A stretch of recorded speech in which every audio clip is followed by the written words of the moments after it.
Hi, my name's Ben Wingrove and I'm studying animation at the University of Wales, Newport.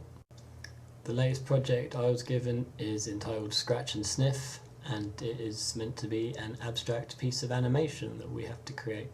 The work of both Kandinsky and Miro has inspired my idea for this animation, mostly due to their abstract use of line and colour with no real definable form to speak of. I also planned to add sound to the piece, and Kandinsky painted music, so in a way I'm attempting the same thing but using animation instead of paint.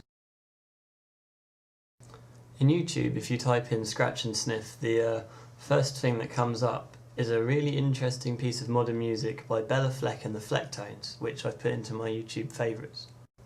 I had a brainstorming session of Scratch and Sniff, which is on the wall up there behind me, and I started looking at scratch cards, which obviously I didn't win, but it led me to start thinking about disappointment and irritation.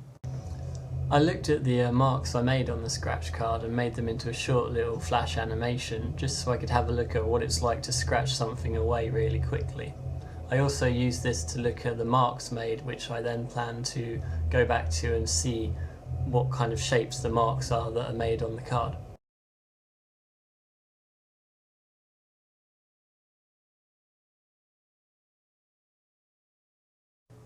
Because of this, I want my piece to have a feeling of frustration, anger and irritation, which I've now got to try and put into sort of paint, animation and sound. I started looking at some work by the animator Len Lai, such as Swinging the Lamberfork, which I thought was really quite interesting. You can find this video in my YouTube favourites. I then started looking at the work of Norman McLaren. I especially liked dots and how the animation and sound went so well together. This led me to want to use sniff as my sound, as it can be quite a frustrating and irritating noise to hear. I've tried adding 4 layers of paint just to a bit of paper and scratching that off to try and make my own sort of version of a scratch card, but as you can see here it kind of failed and the paint just scratched the paper. I'm going to try and do it again with acetate on an OHP to see what effect that gives me.